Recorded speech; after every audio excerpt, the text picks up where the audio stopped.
రేలంగి గ్రామంలో రాజమ్మ అనే విధవరాలుండేది.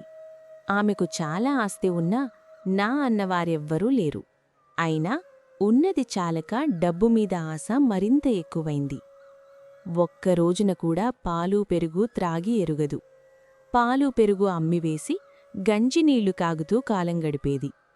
ఆ ఊరిలో జరిగే గౌరీదేవి ఉత్సవాలకు ప్రతి మనిషి తల ఒక్కింటికి 10 కాసులిస్తే రాజమ్మ మాత్రం ఒక్క కాసే ఇచ్చేది. గ్రామస్థులు ఇలా ఇస్తున్నావేంటి అనడిగితే నేనసలు ఇవ్వను, మీరేం చేస్తారు అననేది. ఇక గొడవెందుకులే అనుకుని ఊరుకునేవారు గ్రామస్థులు. ఇలా ఉండగా రేలంగి గ్రామానికి నీటి కరువు ఏర్పడింది. ఆ ఊరికి ఉన్న ఒక్క చెరువు పూర్తిగా ఎండిపోయింది. గ్రామస్థులంతా ఒక మాట మీద నిలిచి వీధికి ఒక బావి త్రవ్వించారు. ఏ బావిలోనూ త్రాగడానికి పనికొచ్చే నీరు పడలేదు. రాజమ్మ ఇంటి ముందు మాత్రం బ్రహ్మాండమైన నీరు పడింది. అది రాజమ్మ అదృష్టమే అనుకోవాలి.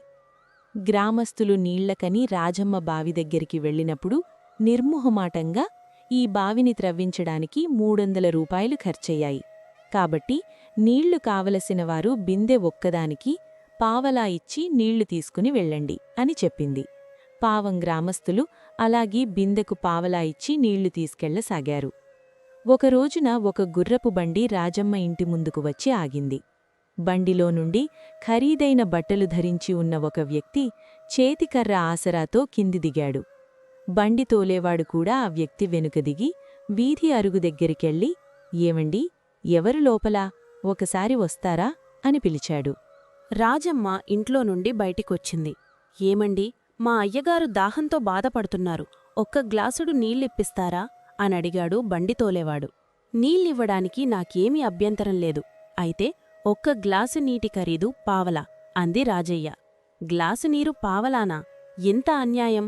నీరు అమ్మడం నేనెక్కడా చూడలేదు అన్నాడు ఖరీదైన బట్టలు ధరించిన వ్యక్తి. అతని పేరు శంకరయ్య.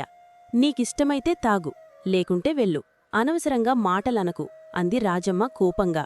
కోప్పడకమ్మా, నీవడిగిన డబ్బులిస్తాను. నాకు 4 గ్లాసులు, మా గోపయ్యకు 4 గ్లాసులు నీరు తీసుకురా. మరిచాను, నీ చేతిలో ఉన్న ఆ వెండి గ్లాసు చాలా బావుంది. వెండి గ్లాసుతో నీరు త్రాగడం నాకు చిన్నప్పట్నుంచి అలవాటు. ఆ గ్లాసుతో నీరు పట్రమ్మా అన్నాడు శంకరయ్య. అలాగే నాయనా అని చెప్పి రాజమ్మ వెండి గ్లాసుతో ఇద్దరికీ నీళ్ళిచ్చింది. నీళ్లు త్రాగి 2 రూపాయలు రాజమ్మ చేతిలో పెట్టాడు శంకరయ్య. నీ చేతిలో వెండగ్లాసిలా ఇవ్వు నాయనా అంది రాజమ్మ. ఈ గ్లాసు నాది, నీకెందుకిస్తాను అన్నాడు శంకరయ్య. రాజమ్మ నీళ్లు తీసుకుని త్రాగడానికి ఇంట్లోకి వెళ్ళినప్పుడు గోపయ్యకు చెప్పవలసింది చెప్పి రాజమ్మకు బుద్ధి చెప్పటానికి నిశ్చయించుకున్నాడు శంకరయ్య. గ్లాసు నాదంటూ కేకలు పెట్టసాగింది రాజమ్మ. ఆ కేకలకు ఇరుగుపొరుగువారు ప్రోగయ్యారు. అడిగాడు సాంబయ్య అను పెద్దమనిషి శంకరయ్యను. అసలు విషయమేమిటి? అయ్యా, మాది మోగల్లు గ్రామం. పనిమీద వేల్పూరు గ్రామానికెళ్ళి పని ముగించుకుని తిరిగి వస్తుండగా ఇక్కడికొచ్చేసరికి దాహమయింది. నీళ్లు పొయ్యమని అడిగితే గ్లాసు నీళ్లు పావలా అంది ఈమె. సరేనని మేమిద్దరం 8 గ్లాసులు నీరు త్రాగి 2 రూపాయలిచ్చాను. వెండి గ్లాస్తో నీరు త్రాగడం చిన్నతనం నుండి నాకు బాగా అలవాటు. అందుకని ఎక్కడికెళ్ళినా వెండి గ్లాసును వెంట తీసుకుపోతాను. ఇప్పుడు ఈ గ్లాసు కూడా తనదేనంటోంది ఈమె. కావాలనుకుంటే మా ఊరెళ్ళి నా గురించి అడిగి తెలుసుకోండి అన్నాడు శంకరయ్య. గోపయ్య కూడా శంకరయ్యకు వత్తాసు పలికాడు. రాజమ్మ, మా దగ్గర బిందె ఒక్కింటికి పావలా తీసుకుంటూ ఈ బాటసారుల దగ్గర గ్లాసు ఒక్కింటికి పావలా తీసుకున్నావు. ఇంత అన్యాయంగా సంపాదిస్తున్న డబ్బు నీకు కాకుండా పోతుంది. నీవు చనిపోయాక ఎవరికిస్తావీ డబ్బంతా? తలకొరివి కూడా పెట్టడానికి నీకు వారసులు లేరు. వృద్ధాప్యంలోకి ప్రవేశించిన నీవు ఈ వయసులో భగవంతుని నామస్మరణ విడిచి డబ్బూ డబ్బూ అంటూ కలవరిస్తున్నావు.